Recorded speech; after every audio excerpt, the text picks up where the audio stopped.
Welcome, everybody to Cousin Central. I'm Lyle, that is Tyler. We're here to give you another episode and delightment of what we're supposed to be going through today. We have many different good topics for you ahead, and we're looking forward to hearing your opinions on them later on in the comments and any kind of sections, any kind of social media. Definitely leave us a like and a subscribe. I'm getting ahead of myself and definitely get your own opinion out here. So, and let's hand it over to Tyler. So, what are we thinking about today, Tyler? I guess since it's still morning as of recording this, you put this up there, so I guess we'll start with that. So what does your morning routine look like? I know for your teacher, so that morning starts pretty damn early. But what do you do when you first wake up? Oh, for me, I have it like down to a science. I'm very concrete, very strategic when I do my morning routine. I wake up, drink a glass of water, usually 16 ounces. 'Cause I'm trying to rehydrate. I wash my face, I brush my teeth, then I do yoga. After I do yoga, I do push-ups and squats. Then I sit in a squat and do some journaling, and then after that, I get ready for my day. After with the journaling and meditation, and have breakfast, other kind of stuff.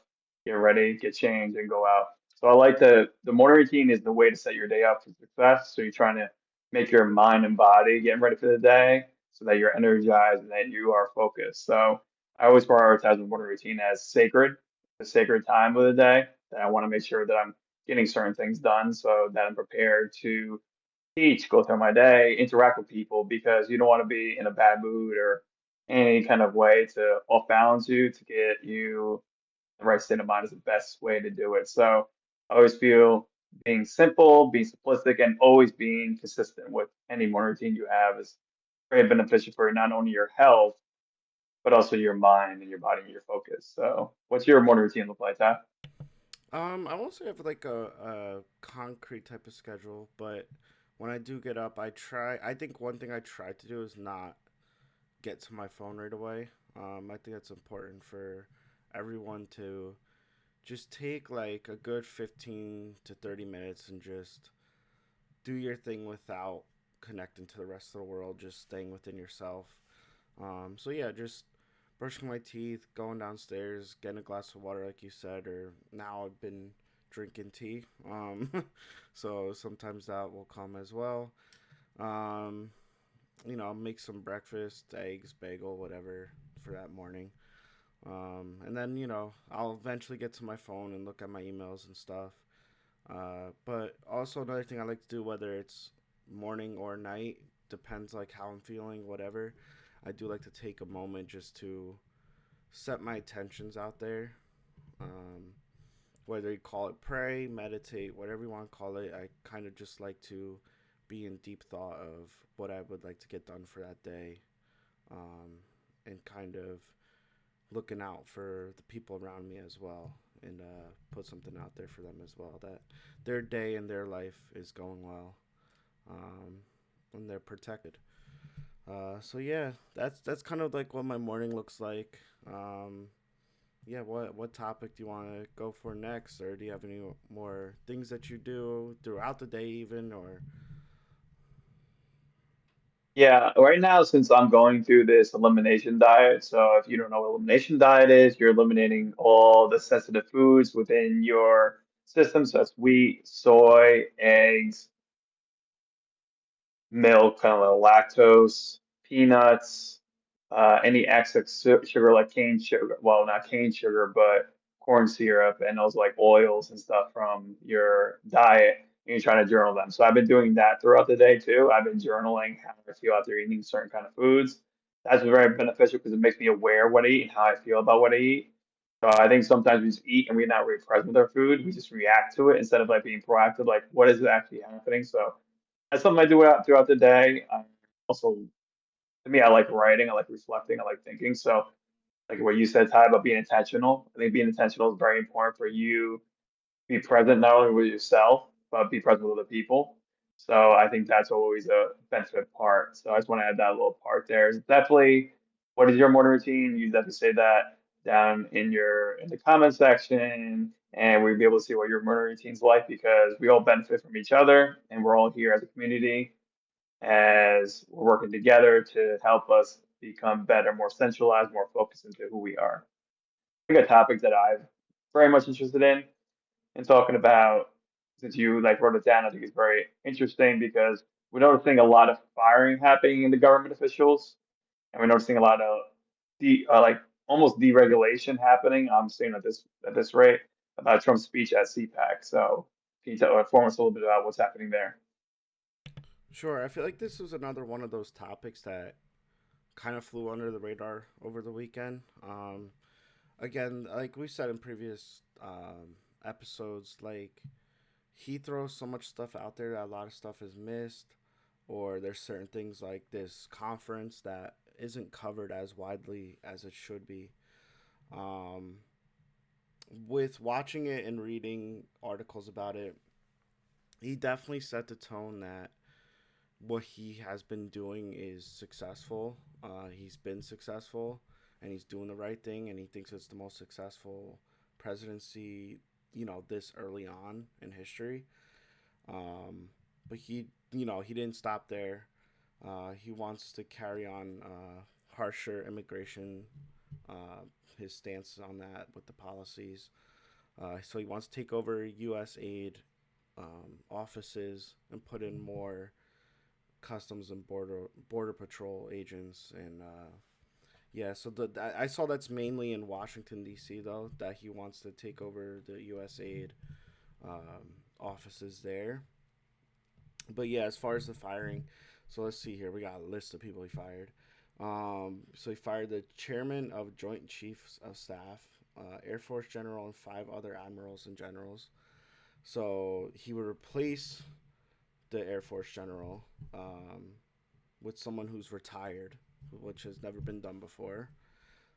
Interesting choice there. um, and then he would also fire the head of the U.S. Navy, Admiral Lisa Franchetti, if I'm saying that correctly. She's the first woman to ever have that position in the military. Um, and he would also remove the vice chief of staff of the and the judge that advocates for each of the Army, Navy, and Air Force. So basically, he's doing a revamping of the military like power structure at this point. I was reading it's not uncommon for different regimes to kind of bring in different people that they want to be in charge of those positions. But I think what is uncommon is that the amount of people that he's firing, and also in this case, the one person he would like to put in there is retired, which, like I said, has never been done before. Um, I wonder, like, what you think about all these firings. Like, do you think they're even gonna have a true impact on like the system, or is this more of just him just forcing his people in? I feel like as though Trump is trying to. I think a lot of what I'm seeing from the Trump administration is running it like a business, running like a business operation. It's not just like Elon. We always say Elon's a business person in this regard, but I feel like Trump's running the country like a business, and he wants his own people in here. Kind of what you see if professional sports, once you have a new regime come in, like a new GM, a new head coach, or if you're a football fan, especially if you're a football fan, you see a new regime, just get rid of all the people and then put their new people in. It's not uncommon. I won't say it's uncommon at all. I'm pretty sure different presidencies like Bush, Clinton, and so on and so forth have put their own people they want in there, so it's not uncommon this is happening. But I like what you said about the retired former General Dan Kane, putting him in there, someone who's been retired and wants to agree to come back is kind of interesting to me. I'm like, he was done for a reason. Why are you having this person come back? So I'm not sure about that, like choice. And also again, Lisa Franchetti, the first ever woman to lead the military service, you're putting her out of place for that. That doesn't seem right. I understand he's trying to get rid of DEI and the whole like system as well as government regulations and stuff concerned, but he got that role for a reason. It's like some people you should keep in place in power, and if they're doing well, just keep them there and have different people have different opportunities. I think that's very important too. So yeah, it's just like it's a balancing act, honestly, with what he wants and what's actually happening. And that's been my take on what Trump has done so far in regards to running his presidency so far. Yeah. So the next part of that speech, I kind of saw through Twitter. Just it's funny how you don't have to be following Elon or interact with anything that has to do with him, and his tweets will always show. So I saw him tweet something about the mandates that they want to have happen for government officials. So apparently during the speech, Trump called out Elon and he wanted him to be stricter on status reports for federal employees. So this he requires weekly reports via email, and failure to do so will be taken as a resignation. So I saw that part on Twitter, on X, I guess now. So Elon went on to say on X that federal workers will soon be receiving an email asking for approximately 5 bullet points of what you accomplished in this last week, and you must CC your manager. So yeah, he's fully on board with that plan.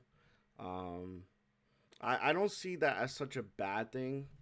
We gotta hold people accountable no matter what walk of life and what career they're holding. Everyone has to be accountable for their job and the duties that they signed on for. So if the work is not being met, just like any other line of work, they should be taken care of. Now, failure to comply, or if you miss one email, that means you're resigning, is kind of harsh. There should be some sort of warning system, or if there's an excuse why someone missed an email, that could be thrown out there. um yeah, what's your, I mean, as a whole, what's your take on Elon? And then like, again, a two-part question, but then specifically with this type of power he has within this email system, reporting system that he wants to put in there. I would say I agree with the whole thing, Ty, what you said about accountability. We need accountability everywhere we go. So I'm definitely I fully understand where he's coming from with that. Like, what are you doing? What are your accomplishments? What are your goals? It's honestly, if he set up like a service, like, what are your goals? But who's checking all this? That's what I wondered. Like, who's checking him, checking this? Like, or where is the checks coming in place? That's where I'm kind of like confused about. I get this accountability system, but who's checking him? Who's checking Elon at this point? It seems like no one's checking Elon. Elon just does what he wants, which is to me like to me a problem because it's a government agency. This is a government elected agency and wasn't a government elected agency what he's in charge of, so that makes it a little bit problematic. But I do like that principle of accountability, making sure you know what you're supposed to be doing and what you're supposed to accomplish for the weekend, having some type of system in place to help it. But him, the only one being able to operate it and being able to mandate it makes it kind of hard to see who's regulating the regulator, and that's the hard part. It's like, are we gonna let loose all the Terminators? Like, who's regulating the Terminators going out doing their certain kind of things? Like, what's really happening here? So that's the I have with what's going on with like Elon is having free reign Right. Real and quick, I no just want to throw in there, like, resource. having the 5 bullet points for any worker shouldn't be hard. Um, Mhm. that's You have a 5-day work week, so you should be able to say one thing you accomplished each day within that work week. So I feel like that's not like a hard thing for people to do. Right, I agree. It's like that's reasonable, reasonable for it to be done. Yeah, so I think I do agree with that. But another point that I'm thinking, because this goes into like what I want to kind of discuss a little bit about today, because I saw this pop up. I'm like, oh, interesting. It's interesting the timing of his timeline of being a billionaire. And you could probably guess what timeline he would eventually be projected to be a billionaire is 2027. It's around the time when he's not going to be the leader of the Doge anymore. So that's his timeline is over by like the middle towards the end of 2026. So I find it very fascinating that timeline instigates his overall ascent to being the first trillionaire in 2027. So that to me is very suspect because he has been doing a lot of stuff that has been benefiting him and other billionaires, and we've seen that happen. It's not a conspiracy theory. We'll talk about that later. We're talking about conspiracy theories later, but it's not a conspiracy theory. This is actually happening. This is actually happening right now. His net worth is like 20, $40 million like a week. He's like almost making. I don't know the exact numbers, but it's a lot of money per week. He's making more.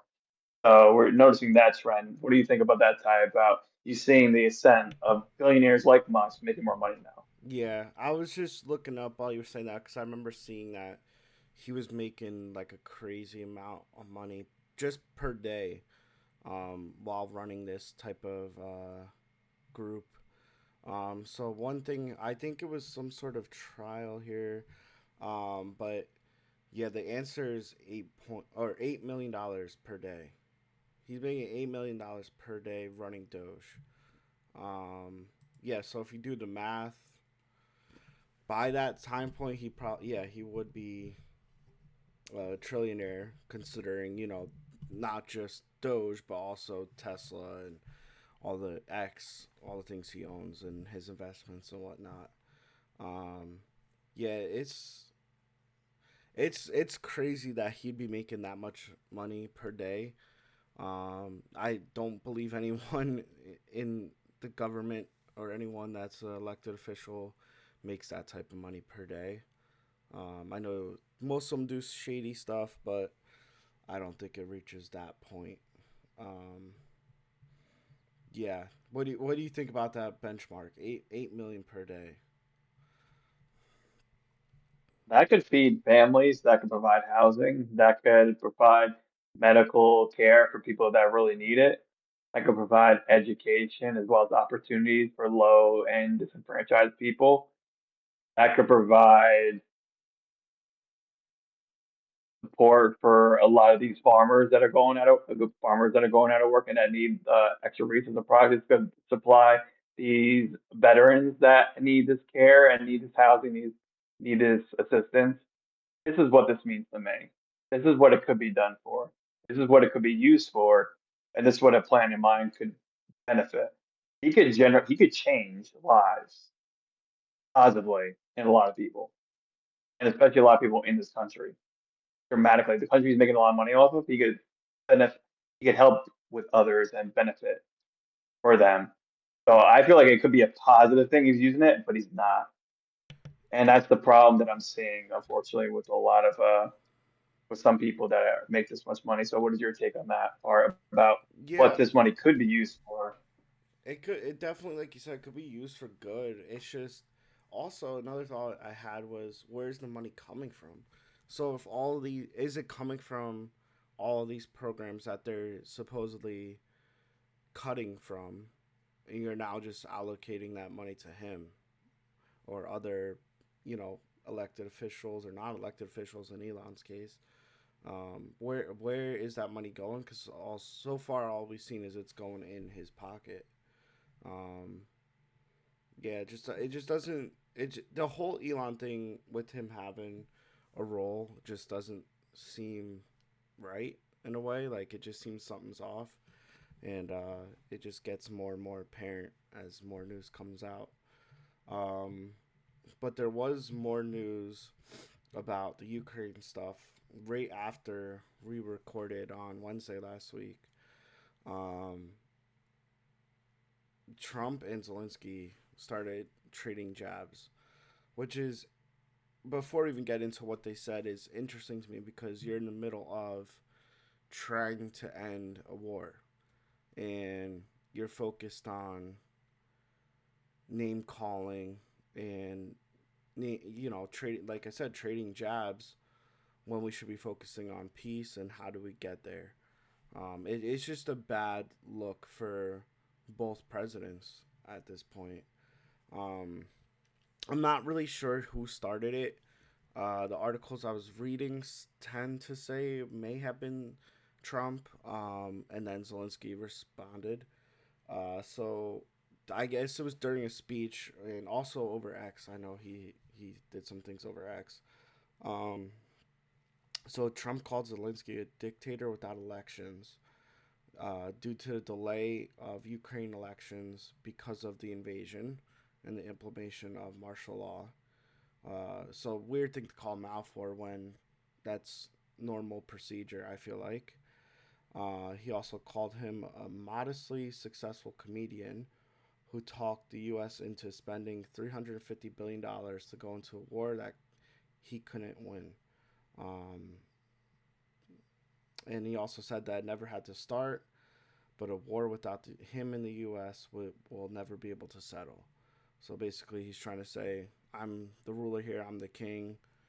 You're not able to settle this war without me. He also said the only thing Zelenskyy was good at was playing Biden like a fiddle and implored him to move fast or he's not going to have a country left. And then in response, Zelenskyy said Trump is living in a Russian made disinformation space and would like his team to be more truthful. So a lot to unpack there. Um, some of the things Trump is saying is not wrong, just not how I would say it or how I believe a president should say things. Um, we did give Ukraine a lot of money, and the war is still going on. Biden definitely was being played by Zelenskyy and Ukraine. Um, that's how I feel, at least. I know some people feel like they needed the money, and they do need money to rebuild, but we aren't in the rebuilding phase yet. We're still in the phase of ending this war, in my opinion. Um, but yeah, I also feel Zelensky is right for responding, and I feel like calling Trump, you know, part of this Russian disinformation is definitely on par. I feel like when you look at Trump's relationship with Putin, it's definitely tighter than him and Zelensky. Um, so yeah, I would just like to see those two not do those type of things, especially when we're talking about something as serious as ending a war peacefully, and just see everyone on their good behavior, and just get it done with. And then you could trade jabs all you want, but like I said again, I just don't feel like it's how any president should be talking, whether it's here or Ukraine. What's your thoughts on that? I thought right now I got to put down this blind because it's way too bright. Yeah, I was So gonna say you got like we are human, and I know it's a little too bright in here. So now I feel a lot better. While the sun, oh boy, that was a lot. So yeah, people, protect your skin. So just to say that part, and it's still a lot of light, even though I put a blind down. Look at that. And yeah, so I think overall about Trump and Zelensky is just basically, I guess one wants to be the Rocky, one wants to be the other dude that, is always fighting Rocky. They want to be the champion. They want to feel like they did the best jab and the knockout punch to help them get over. And that is not the best suited process to resolve a conflict that's as serious as war. People, men and women are dying every day when a war happens, and you're not the ones in the front lines fighting this war. You're ones in the back lines trying to figure out how to manage and garner your own respect and reputation and keep your name, you know, something looking like a admirable, be an admirable kind of like leader. And I think that's a problem with some people. Like it's young people fight the wars of old men, and that's always been the problem when we consider these different conflicts as well as the Ukraine war. And I feel as though let's be, like you said, let's be adults about this. Let's not be children. We're not in preschool anymore. We're trying to figure out a resolution to a conflict that's been happening for 3 years, 4 years at this point, I believe. I'm not exactly the exact I time when it think it started, was the Ukraine war. around. I think it was around 2020, like during the pandemic, because I feel like I remember World War III memes coming out while like during lockdown and stuff like that. Um, I remember seeing like videos and stuff like that during that time. Well, they actually said it's been even started earlier than that. So here it says the Russian-Ukraine war started in 2014. But I think Okay. it wasn't publicized till like later on, till 2022 happened, the invasion of Russia. Russia invaded it, but it's been happening for quite some time. So very interesting to find that out because I mean, I was like learning and finding out different things. But yeah, it's officially started February 20th, 2014. So it's been happening for quite some time. Yeah. Yeah, I think it just goes on like I was saying before, like it just kind of goes along with Trump and how he's been perceiving himself and whatnot. Like it was a cover of I want to say Time or something that he put out, um, where he called himself like king or something because he ended the what was it called, the gridlock pricing in New York or whatever. So he ended that, which being from around the area was a good thing. There was a lot of concerns around that pricing and just paying, making your citizens pay extra just to use your roads that they live in. You know what I mean? Like it was a weird thing to set. So last episode we had talked about Tulsi and RFK being confirmed. Shortly after that recording, I think it was like a day or two after, Kash Patel was confirmed as FBI director. Um, so again, we didn't like go too far into Tulsi and RFK and whatnot. I know we probably will as they do more things. They only just got confirmed.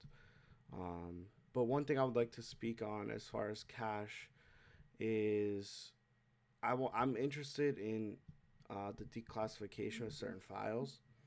Um, he promised coming in that he would declassify the Junior 6 riot files, JFK files, RFK files, MLK Jr. files, 9/11 files, and the Epstein list. Um, so some of those things I'm really interested because I feel like there was a misconception around them as quote unquote conspiracy theories, and now these conspiracy theories could be coming out as truthful. And that's going to bring us into our bigger topic of conspiracy theories, but uh, specifically with Patel, what are you looking forward to with his regime, and is there a certain file you're looking forward to coming out? I'm just looking for transparency. We haven't really had transparency from the federal government, especially the American government, in quite some time. So it'd be nice to actually be reflective and have some type of information that's coming out here that's going to let us know exactly what's going on, exactly what happened, and what moving forward is going to be what's going to happen. And I think that's going to be the most beneficial thing to me for to see what's going to happen, see what kind of process is going to be, the due diligence of the judicial system. It's like we're trying to keep everything severed. I know I mentioned severance. We're trying to cut out everything. Oh, stuff's happened in the American government. Okay, we can sever that. We don't need to worry about that. We just worry. We go about our everyday life without having to worry about that. Don't have to worry about it. Our brains are like, oh, click off. So it's like we are not given like the information we need to. I just feel like there is like a level of secrecy that's happening within the government. They don't want you to know everything. And I agree, you probably shouldn't know everything because some stuff that does come out might internalize fear or or chaos or kind of panic among people depending on what it is, what topic it is, and what they kind of find out. But there's also, I think everyone has a right to know about what's happening. It's like if you have cancer, do you want to know you have cancer?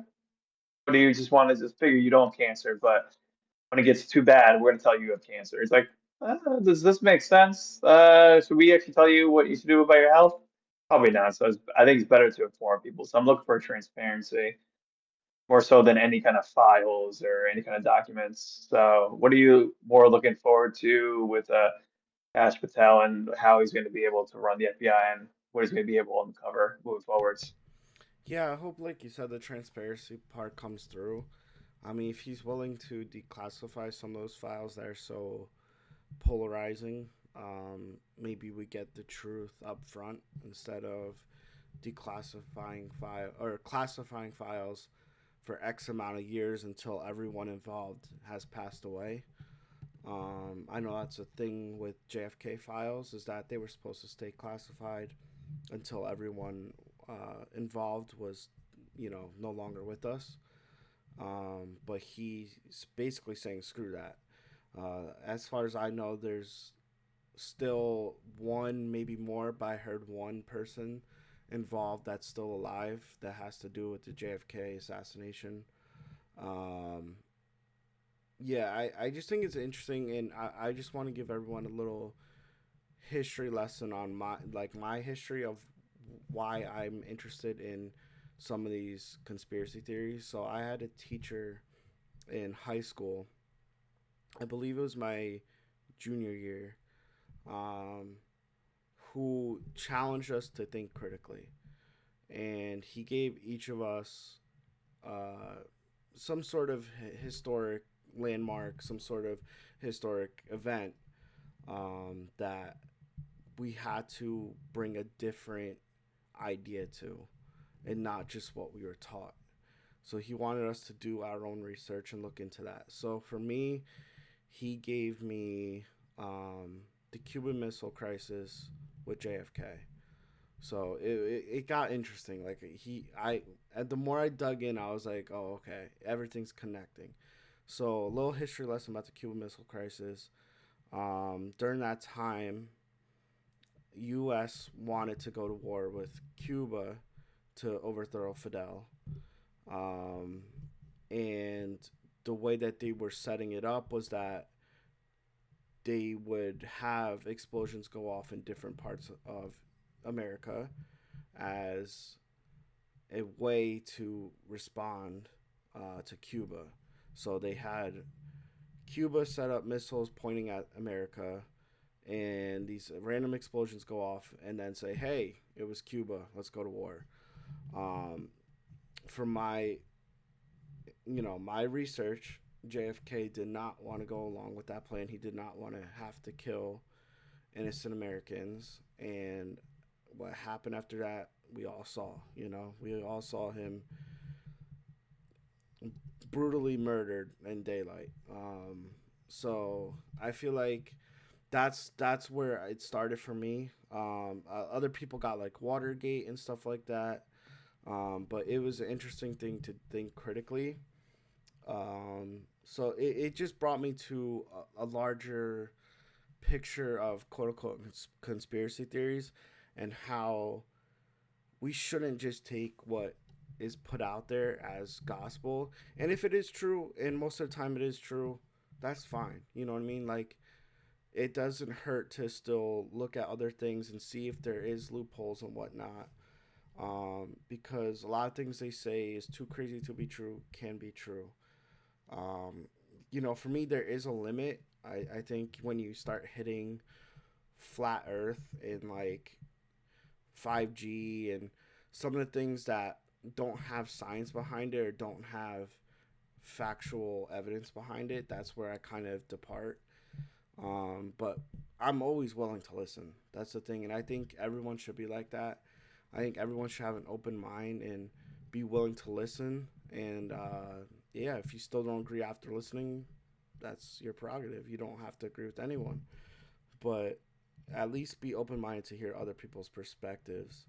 I have some more things to get into with that, but what's your overall thoughts on conspiracy theories? Are you interested in them? How did you become interested in them? Just like what I kind of did, like your background on it, and then any ones that stick out to you. So my take on conspiracy theories, a theory is something that is a theory has been proven yet, it's not law. So when we talk about anything with science, it has to be proven in law. It has to be many different experiments at many different times that has to be proven right for it to be proven true. And if something is like we talk about coincidence. like so many coincidences make it something true about a person. Like, oh, you're late to my birthday party, you're late to the baby shower, you're late to my wedding. Oh, is it a conspiracy that you're always running late? It's not a coincidence, it's not a conspiracy. It's actually fact, it's actually law. You just are a late person. I think understanding that if something repeats and something keep repeating itself, kind of like what Tyler said about the Cuban Missile Crisis, and we later found out about the Gulf of Tonkin happened outside of Vietnam, was proven false because they thought a torpedo was sent to one of the vessels. That was totally made up. And then we go to war to a country that was a communist country because we wanted to invade the whole Red Scare of the time. That was Red Scare of Cuba, Red Scare of Vietnam, because of China. So we're seeing things repeat many different times. You can't keep repeating until it becomes not a coincidence, not a theory, not a conspiracy theory, but actually law that this is something that's happening. So I do feel as though there's an amount of times that you have to give somebody, usually three to me. Three is like after three times something happens. Fool me once, shame on you. Fool me twice, shame on me. Fool me three times, and never be fooled again. I don't want to be fooled again because at that point you're dumbfounded. J. Cole said that, George Bush said that. So just taking words from other people, and it's true. It's honestly true. As you have to do a law, I think of a law of three. If something happens three times, it's not a conspiracy. It's not a coincidence. It's law. This is what's happening. This is who the person is. This is what's going to go down. So I feel like that to me resonates when I talk about conspiracy theories, coincidences, and what actually is exactly happening. So how do you feel about the law of three? Do you think that's a good way to judge a conspiracy theory or anything like coincidence? Yeah, I think it's a good way. You got three strikes, you're out. Three outs, you're out of the inning, type of thing. It's funny because while not researching, but trying to look for things that kind of fortify conspiracy theories and the perception around them, I thought about, and it was brought to my attention from my fiance, just different philosophers. And I came across three quotes that I really liked while, looking this up. So Socrates said, the unexamined life is not worth living. That's a good one to me because it's like we should examine every aspect in life, and this doesn't have to do with just this topic, but the when you stop learning, you stop living. Like you always have to be examining life, learning life, different aspects, no matter what it is. Another one is the duty of a patriot is to protect the country from its government. So, and that was from Thomas Paine. Um, I always felt that way because I felt like if we are the people, we are the country, we have to hold our government accountable. And that's the way it's always been. That's the way the founding fathers wanted it, is that they were just a voice for us. And it's in the Constitution. We the people, we are the people. So we have to hold our elected officials accountable. And then the third quote I have here is, doubt is not a pleasant condition, but certainty is absurd. And that's from, I don't know how to say his name, but Voltaire. Um, got it right. That is another good quote because to stop questioning, like I said before, you stop living. So if there, we, it's not saying we want to doubt anything that they're telling us. We would rather believe that, um, like we said, JFK was a random assassin and we weren't trying to kill our own people to go to war with other countries. But to say that the story we're given is absolutely true without questioning you're being lazy to me. You know what I mean? Like that's just not, again, like this quote said, that's absurd. Like we can't just always give what we're taking and just being like, yes, master. Like we just can't have that happen. You know what I mean? Like we have, like I said, we have to hold them accountable. And it's kind of crazy because when you do hold them accountable, you're seen as crazy because they label you as crazy. And it goes back once again to Socrates. One of the reasons he was put to death was because he was, quote unquote, corrupting the youth by promoting critical thinking and challenging traditional beliefs. So if you like in that time, you challenge them in their stories, and you made people critically think, and that gets you put to death. Like that's crazy. That's basically saying that you have to literally listen to everything they say, not question it, accept it, and just go about your day. I don't know. that was. I'm sorry to give you a long-winded answer there, but yeah, what's your thoughts on like different philosophers and their takes on, not conspiracy theories, but questioning authority and promoting critical thinking? Well, as you probably know about Tyler and I, is that we value critical thinking, we value internalizing our own thoughts and what how we perceive things is very important for us because that's how we and everyone else should handle the world. Don't let someone tell you what you need to know. You tell yourself what you need to know, and that's why, as a teacher, that's how I promote my students. I'm not going to tell you the answer. You got to find it yourself. Like I don't know everything, and I don't pretend to know everything. I'm not the expert in everything. I'm here to learn too. I'm like a student like you. I'm a student of life, and we're both a student of life. We all should be a student of life and keep working on it. So yeah, I think definitely the perception of not not just being a sheep. We don't want to be sheep. You want to be the black sheep. Be as many black sheep as you can because that's going to help you dis distinguish yourself from others and distinguish yourself to make sure that you're not surprised by anything. Like that doesn't really surprise me that happened because I could think like that. I know what the person is going like, and nothing sure would be surprising in life. There's so many things that happened already we shouldn't be surprised about. So, and we talk about conspiracy theories, and again, I always like to bring up the rule three at this point. I'm going to make it a thing now. The rule three. If you see something happen multiple times, doesn't matter if it's a person doing a certain action, someone's saying something, something's happening. If it happens three times, you got to make the conclusion at that point what's going to be like. So we like to talk about red flags. We talk about dating in the 21st century. Good God, people who are dating now. Kudos to y'all because more coming now. A lot of more conspiracy theories about that. The man sphere and the woman sphere. We could go on we could do a whole episode of that, maybe a whole series of that about conspiracy theories around there about how women perceive men and men perceive women and how we kind of see all that. So it's I think overall, I think we got to be more willing to listen because you have two ears to listen, one ear to talk, voice to talk. Let's listen more than we talk and definitely making sure you're listening to understand, not hearing just to hear sounds. But that's something I always think about too now. Are you listening? Or are you hearing me? So definitely listen. Definitely pay attention to the words someone's saying. Trump says some outrageous things, Musk says it, and well as other people in public sphere say some outrageous things. But are you listening to them exactly what they're saying and how they mean it? So I definitely promote people to listen to people and not to make up conspiracy theories where some stuff is absolutely not true because it only happened one time and it never repeated again. So you can't fault someone for saying something or doing something one time and it never repeats. You need time and time again for that to repeat. But I like one quote. It's not a quote about conspiracy theories, but it's a quote I really like, and I think it's a quote that I think we all should do a little bit better with, me as myself is Voltaire said it. Voltaire is one of my favorite philosophers. He's great, French philosopher, and he said, "The best is the enemy of the good." So I'm gonna rephrase this because it sounds confusing saying that. Don't let perfect be the enemy of good. So don't let you feel like you have to do everything perfect all the time. Good's good enough. Just do it. Don't let your own self doubt, your own inner criticism stop you from doing something. Just do it.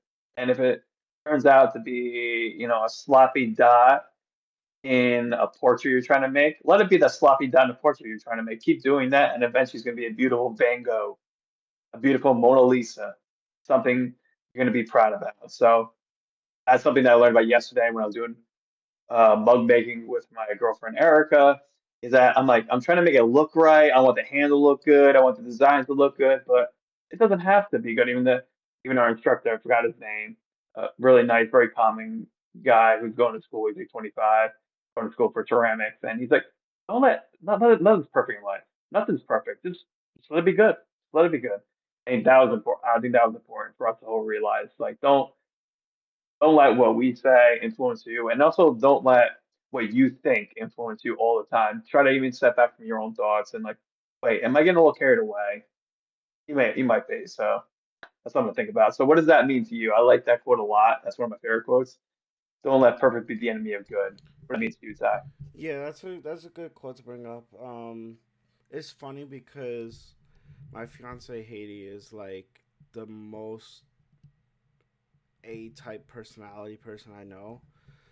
She's a perfectionist to the T, but she always reminds me, like, even if I feel like currently I'm job searching, right? So if I feel like I performed well in an interview and I didn't get the job, I'll be down about it. But she always say to me, "Did you try your best?" And I'm like, "Yeah." And she's like, "Well, that's all you can ask for." And I think that's important because I feel like no matter what it is, and this goes back to like our morning routine stuff, like you're putting your tensions out there and you're trying your best, that's all you can do. I think stressing about stuff that is not in your control is useless. Um, that is in someone else's hands. Like you should not stress about things that you don't have control over because you will never have control over those things. And you just got to learn to live with that. And the sooner you do that, the better. Control what you can control, put your intentions out there, and do your best. That's all you can ask for in life. And I feel like that will get you the farthest. And I feel like that leads you to the most success, and success looks different for everyone.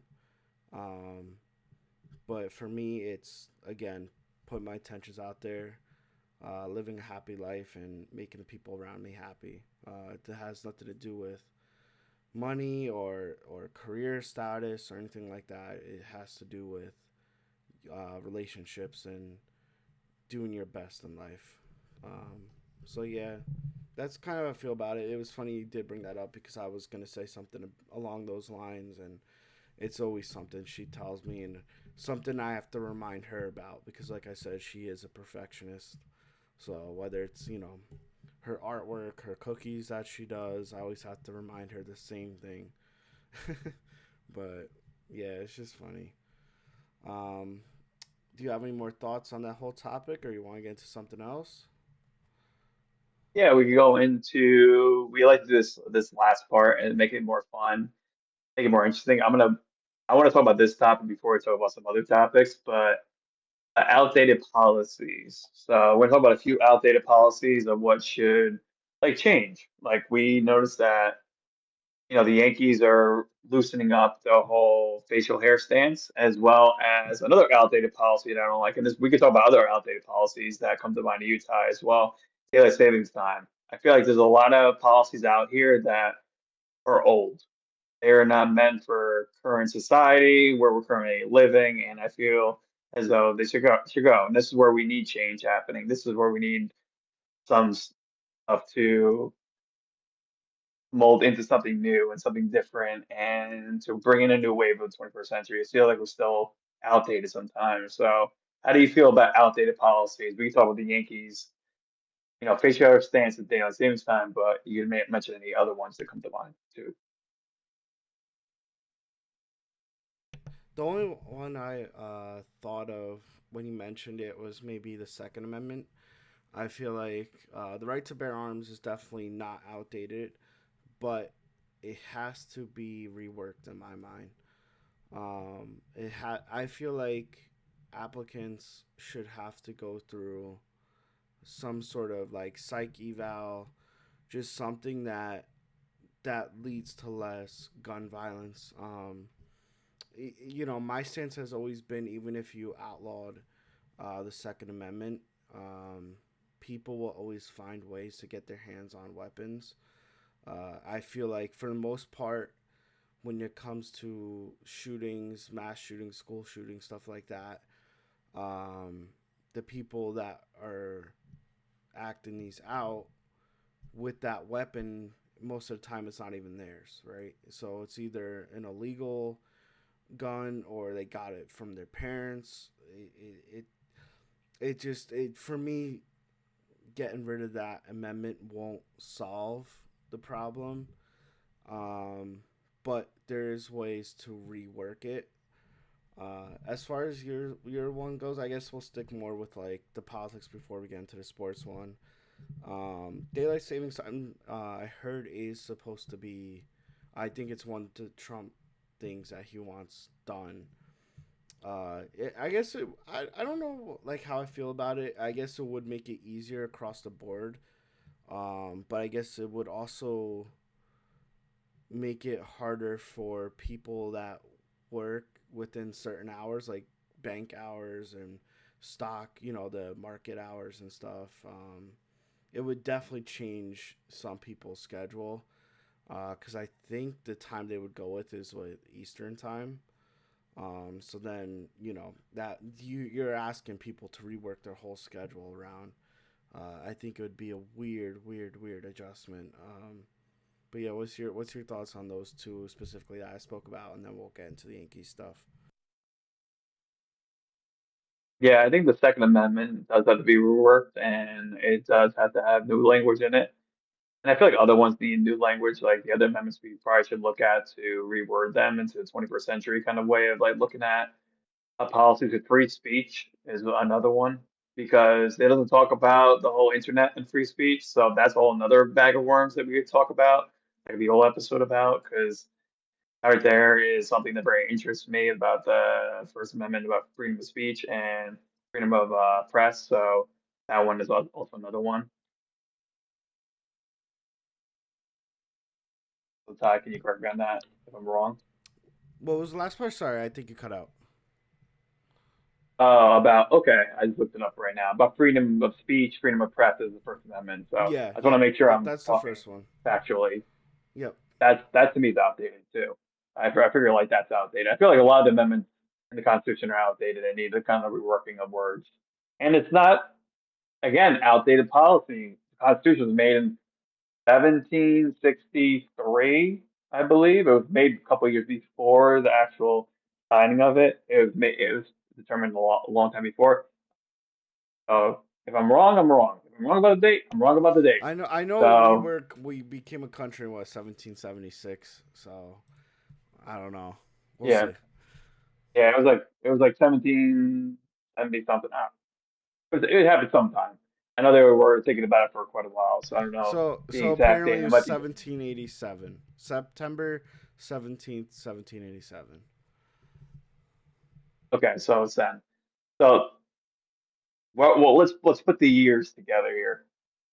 It's getting up to 300 years. So it's a long time to have something that's written that long ago and that be still applicable today. So I think changing those things would be beneficial. Daylight saving time to me, I don't see the point in it. To me personally, I don't see the point in it. I get what you're saying, but for me, it was meant for workers on. It was meant for farm workers. It was meant for people to have, more light hours of light, and it was beneficial for that. That's what was more beneficial towards those like working people. So now that we have more electricity, it's more modern times. I feel like it's a little bit better to keep it the same because also what it affects the international business. And you're like, okay, now we're talking to someone in Japan. Wait, so we're on daylight saving time hours? Okay. We're on these hours? Okay, so 4 months of the year we're these hours, the other 8 months we're on these hours. So for international affairs, I think it's kind of confusing sometimes for other countries. But I'm sure they work with it, but it'd be beneficial if they just keep it a standard time throughout, yeah, moving forward. That's my stance on policies.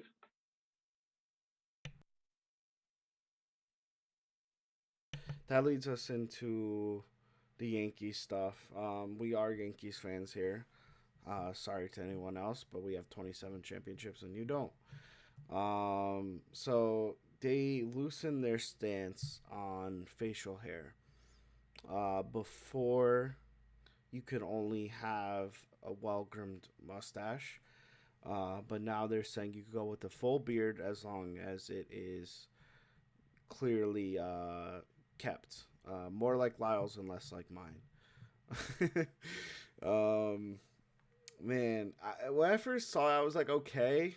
And then I started thinking about it more and I was like, I don't know. Like I would, as a fan, I would hate to miss out on certain free agents because of a rule like that. Part of me is like, how much do these players take into account that type of stuff? But apparently, they did talk to people, and it was a point. It was a point of concern for some free agents. Um, as a fan of the Yankees, though, it's like that was kind of our tradition. That was kind of like what separated us in a way. Just one of the ways that separated us is that we had that policy for, I want to say it's been around 50 years. Um, 47 years. yeah, yeah, I know. I was just watching something, and I know they said it was like last time was like when Thurman Munson was on the team. So yeah, it does kind of stink in a way because it was a distinction for the Yankees. And it's funny because I actually saw Johnny Damon talking about it, and he's like, "Man, I loved my hair, I loved my beard, but that's what made being a Yankee, was that I had to give all that up to win." Um, but yeah, like, what's your take on it? Like I said, I'm kind of 50-50 on it. Again, the tradition, but also not wanting to miss out on free agent. So, what's your take on that? Well, my take on that is I'm for it. I'm for the new change. I think it's good to flatten things up a little bit. I get the understanding of tradition. Yankee Stadium still gonna be Yankee Stadium. The number you put in your back is still be the number you put in your back. We're still not having last names on our jersey, on the jersey. So that's something that's not going to change. It's just, I guess we always reminisce about the good old times and we never embrace what's new. And I think that's something that us as people, we always have to embrace the new. Like for me, when I think about, I'm putting into another topic, music. Do I like all the music that's coming out that's new? Absolutely not. But I still got to embrace it because it's something that's new, something my students listen to, and it's something I just got to, okay. Also, when I was going to school, my teachers probably didn't like the music I was listening to. But you got to embrace new change, you got to bring something new to it, and you got to be able to understand. Yeah, I understand. I appreciate 50s music. I appreciate Frank Sinatra and some Aerosmith. I appreciate that music well too.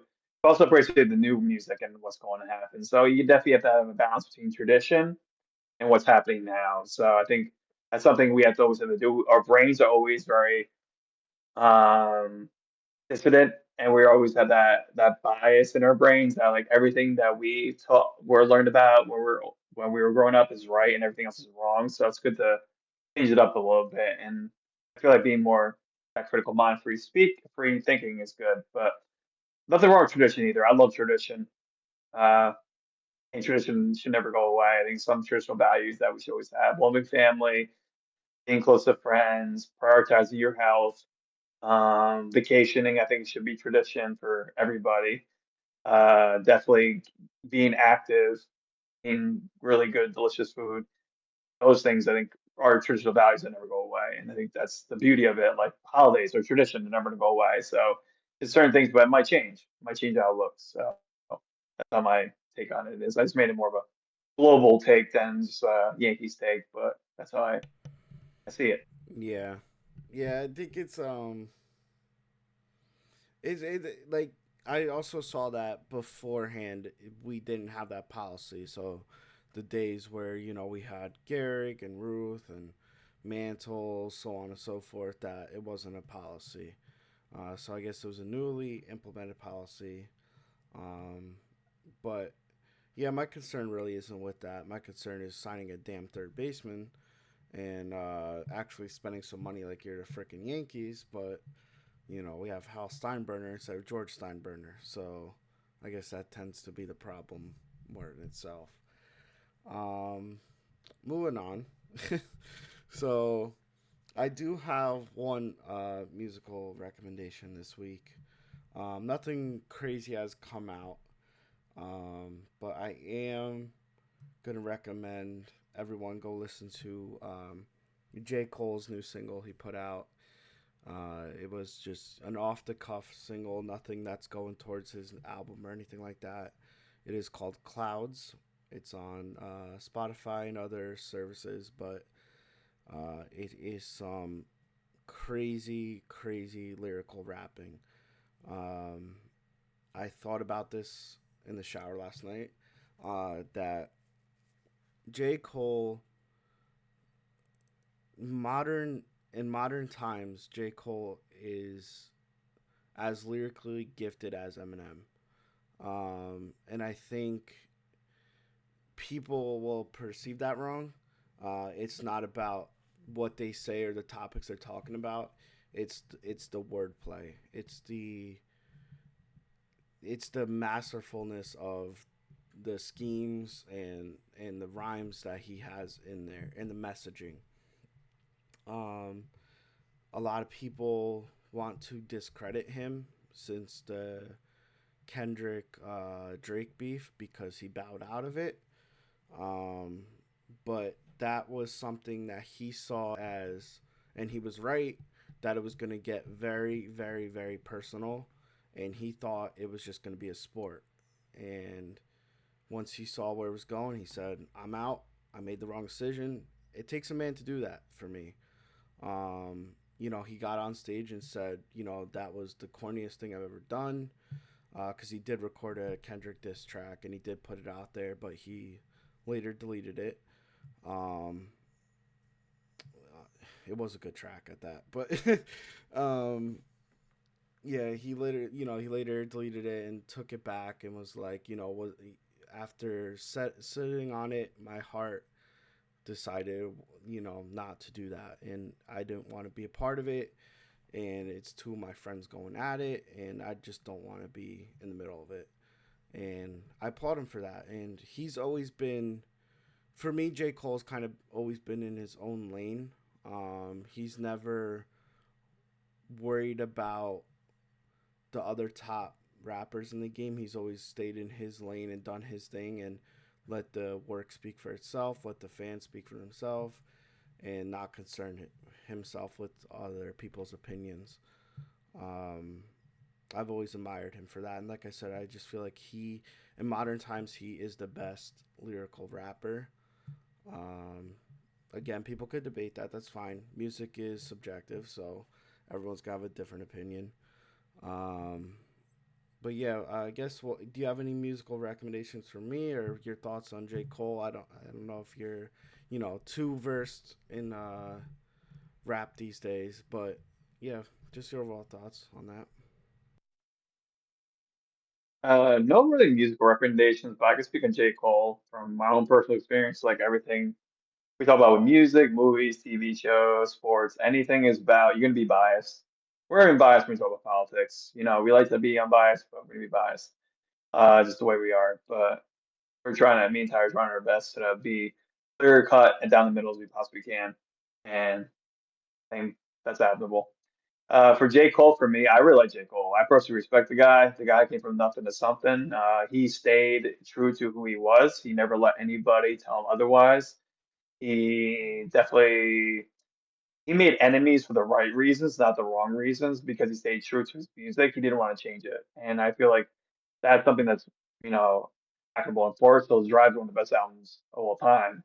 And I don't think a lot of people in hip hop as well as the music sphere would say otherwise. I'm like, amazing album, amazing drop, beginning to end, beautiful listen. It's an amazing track, and it's one of those classes that will go down to for me for like Illmatic or College Dropout or the other tracks that I'm probably missing and not putting into the hip hop like Hall of Fame.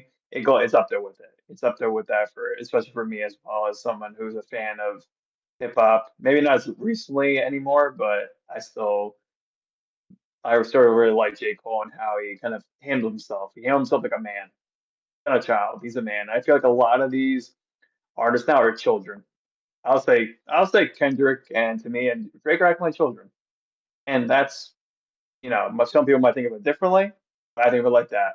I feel like there's a way a man acts and there's a way a child acts, and I think he's handled like a man. And I feel like that's something that us as men could appreciate, and I appreciate that. That I never knew about that whole thing that he's in the middle of it, and he's like, "This is child coming back out." He basically dissed both of them by saying, "You both are children. Figure this stuff out.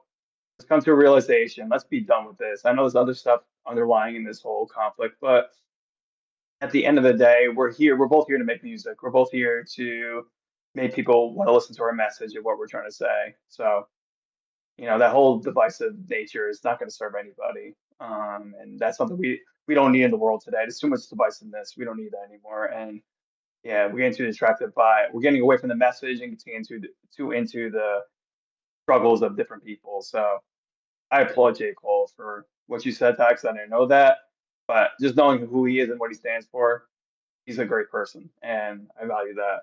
If I value anything in the world, I value people who are just good people. So Yeah, he's always come across as like an Adam Sandler type of celebrity.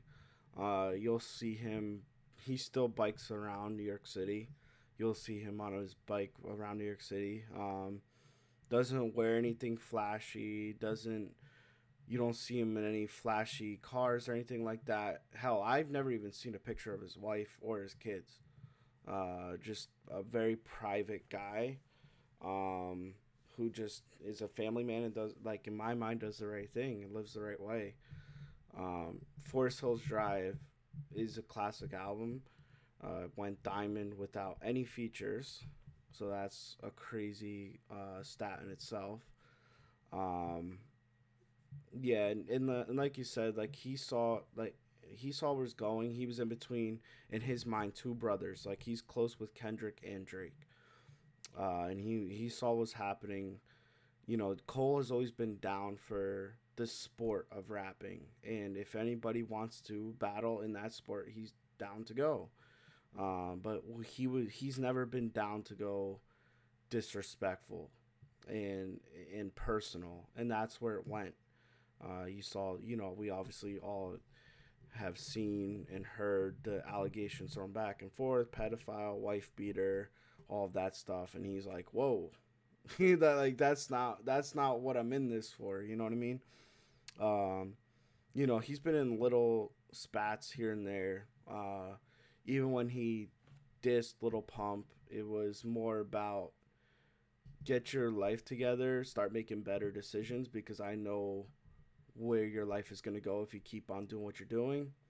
And it did. Lil Pump lost all of his fame and then lost all of his money. So, he kind of called it right on that one. But yeah, you have anything else for us today? I mean, we could talk about some WWE stuff if you want. I know it's a niche crowd out there for WWE, but do you have any WWE thoughts? And specifically, we're coming off the heels of The Rock appearing on SmackDown Friday and the complete jumbled mess that was. What were your thoughts on that? what was that 20-minute segment about? It didn't. I'm like the last minute. I'm like, wait, you're going circles, circles, circles, circles, circles. What are you circling your prey? That's what it felt like. You're circling his prey the whole time. Get to the point, man. Get to the point. It was like one of the most confusing segments I've ever seen in WWE history. To be honest, it didn't make sense to me. And Miami Ric Flair segments on TNA, it's like, what is going on? And it's not till the end where he kind of reveals, like, I want you to be my corporate champion. Okay. Oh, that's what you want? Okay. You want heel Cody? I want heel Cody. I know Tyler wants Cody. All of us who are WWE fans want heel Cody. If this is the way to get him out, great. But do we have to do this whole circling around the business about this? That was the problem I was having. I was like, can we just get to the point and just be out there and in and out, or you need your 20 minutes of like Yeah, because speaking like on he and on kept the on stage. repeating, like I was like, "Damn, dude, how many times did you say?" He's like, "The Rock needs something from you," and I was just like, he said it like 15 times during that promo, and I'm like, "What the hell is going on here, man?" Like, we're waiting for something to happen. It's like they just gave him a microphone. It was like you have 20 minutes, and he was like, he got out there and he's like, "How do I fill this time in?" And just started rambling about different things, and then yeah. But as far as where that's Mama Rose. yeah, right. As far as where I love some that's Mama going, Rose. as far as where that's going, it's not going. It's not leading to a match. And he even said that afterwards, that he doesn't think that the Cody Rock story ever has to culminate in a match. Mhm. And I believe that as well. Now, whether I don't know what's gonna happen on Elimination Chamber. Um, I've seen different theories about CM Punk being so hungry for that spot at Mania for main eventing, and maybe he cashes in on that offer to become a corporate champion, or Cena being so hungry for his 17th and being on a losing streak that he cashes in on that opportunity. One way or another, someone's going to come out of this heel, Mhm. and it has to happen because there isn't a lot of build around a Cody Cena feud.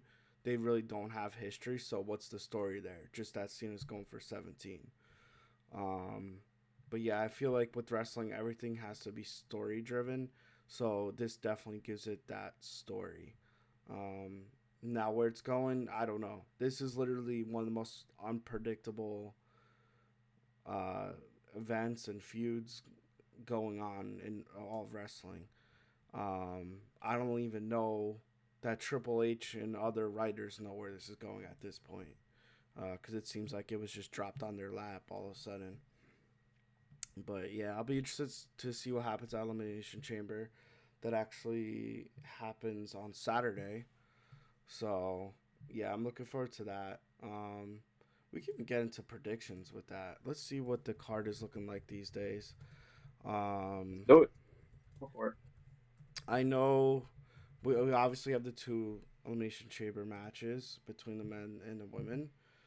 So for that, I guess we'll start at the bottom of the card. At least that's what they say. Here's the bottom of the card. So we got Tiffany Stratton and Trish Stratus versus Nia Jackson, Candice LeRae. Just happened on Friday. That Trish Stratus came out and whatnot. I'm not too interested in that match, honestly. Stratton and Stratus should easily win this match. I don't know if you have any thoughts on that, real quick, but I mean, I like what we've seen in Trish, so yeah, he's always a good veteran. yeah, good throwback for us older fans. Mhm. So then, fun match that should be had here is Kevin Owens versus Sami Zayn in an unsanctioned match. Mhm. So not gonna be an official match. Won't count towards record or anything like that. I'm interested in this one because I'm interested to see if Randy Orton comes back. Uh, if and when he comes back, the only thing that makes sense for him to do is to feud with Kevin Owens because that's the guy that put him on the shelf. So I'm wondering in this match, if he makes an appearance. Obviously, it being an unsanctioned match, no disqualification match, he could just pop up and help Sami Zayn win. Um, it's also an interesting match because it's this event is taking place in Toronto, and both Owens and Zayn are Canadian, so they'll be in their home country, and so the crowd for that should be wild as well. And then the crazy things that Owens does and Zayn, that should just be a madness type of match. What's your predictions on that? And do you think Randy Orton makes an appearance? I think he does. I think this is Randy Orton's comeback for him to have a WrestleMania match, like you said, Ty, with Kevin Owens. It makes the most sense. It makes the most build up. It's gonna be great, and it's gonna be like no holds bar or something like that for the WrestleMania between them two. So yeah, and Kevin Owens showed he's a hardcore champion. Too bad the hardcore belt wasn't around. This man would have the title.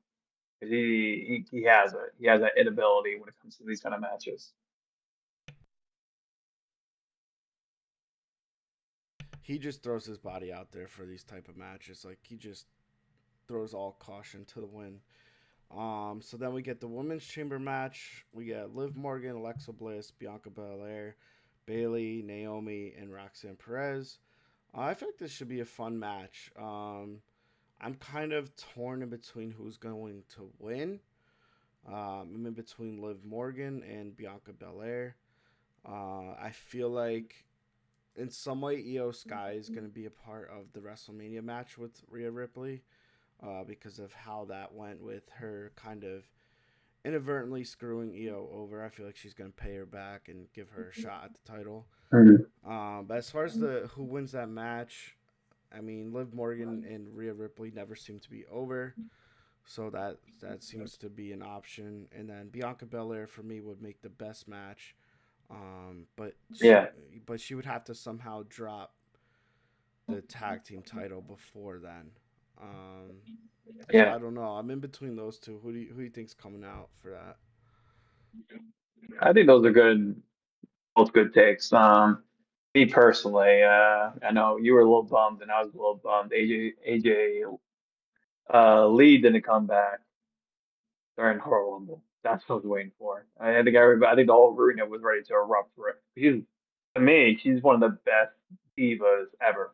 Like to me personally, her run during that time, it reminded me of Cena because both of them were around the time of Cena and Cena. Punk is like that was the only thing going. There was nothing going in WWE at the time. Like AJ Lee was the it girl. She held down the division. I think to me she's better than any. Well, she's one of the best female wrestlers I've ever seen. Mic skills, she has it all. She has everything. Like she's the most well-rounded of all time. Personally, she's my favorite. So I wish she was in this match because she deserves it. She deserves another run. I know her health is why she's staying away from it, but I just wish she was able to come back. So yeah, I'm good with either Liv Morgan or I'd rather have Bianca Belair. She's all around. She's a powerhouse. To me, she's a John Cena of the women's division. She's amazing. She'd do anything. Like she's just a really phenomenal athlete, and in the mic, she's all around great. So Yeah, and I feel like Roxanne Perez will have a good showing, just like she did. her too. Yeah, she'll have a good showing, She's the just like next she did coming. for Yeah. Royal Rumble. All right, and then we get into the big one, the men's chamber. So you get Cena, Punk, McIntyre, Ooh. Logan Paul, Damian Priest, and Seth Rollins. I mean, I'm that's such shaking a at the last two. The last two suck. I'm being yeah. honest. Damian Priest, why? Why are we still talking about is is Emo Undertaker still in there? And we're talking about Logan Paul, Mr. Pretty Boy Hollywood in there. Why? Why are these two in the match? Yeah, Um, I think Logan Paul's in there for whoever he eliminates is probably going to set up his WrestleMania match. That's the only thing I could really think of. But as far as who's going to win, I think, again, there's only two real options, and that's Cena and Punk. Um, I just, like, again, I don't know where the story's going. And with The Rock being involved, it only made it more murky. Um, because if you have Cena win, or just anyone win in general, it's almost hard to see if Cody aligns himself with The Rock that he's losing at WrestleMania, because that's a storyline that has mm, to take you to next WrestleMania potentially. I just don't see how he loses with Rock, so I'm almost siding with whoever wins this chamber match is siding with The Rock. I've also seen an option that Cena and Punk kind of pin each other at the same time, and then we get a mm. triple threat match at WrestleMania. Uh, yeah, so it's gonna be really interesting. I'm gonna be locked in on that match because I this is one of the most unpredictable matches to set up a WrestleMania match that I've ever seen. Um, if Mm. I had, man, it's hard to say. I was gonna say if I had to put money on it, I would say Cena. It just feels like from everything I've seen that that's the way they want to go with Cena Cody. But I don't know, man. Punk could easily just win as well. I don't know. Who do you think is coming out on top with this match? Well, I think what you said before about the corporate champion, about someone being so desperate, so needing to want to do this, that it makes sense for Cena to do a heel turn and go with The Rock. That'd be perfect. I mean, that would him coming basically tokenomics coming out. I mean, that right there. I don't like using this term, but I would like feed families with WWE fans right now. That would be phenomenal. You know how great that would be for him coming out one time and WrestleMania with based on noms coming out. I got chills when he came out that one time. Like I'll get chills to people's spines that he comes out like that no one sees it coming, and then he comes and he's the heel, and then the Rock's right beside him. That'd be like people go nuts, people go crazy. I mean, that would be if you want to explode, you want a moment, you want a WrestleMania moment. That's a WrestleMania moment. That'll be remembered forever. Him coming out like that. Just the entrance alone will be bone chilling to Yeah, see and I that. and I feel I don't know. like How do you feel about that? yeah, I was gonna say I feel like for his last run, I would like to see something different.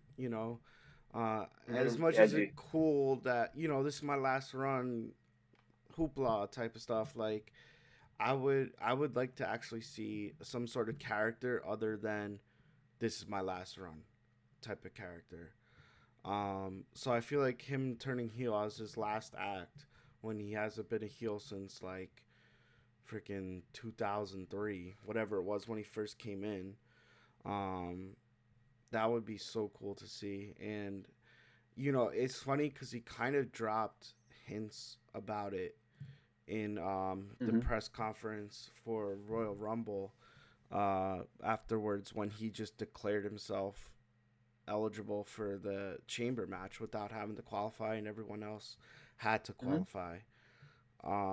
He just said, it's best for business, and we know that that is the Hmm. corporate term in wrestling is best for business. So I feel like those seeds were planted already, and I would like to see them grow. I would like to see that actually happen and get a little bit of a different side of him, and just be so hungry for that 17th that he doesn't care what he has to do. Um, I like that. Like even his sell his soul to the devil. He has to do that because that'd be great. Because I think heel Cody can wait.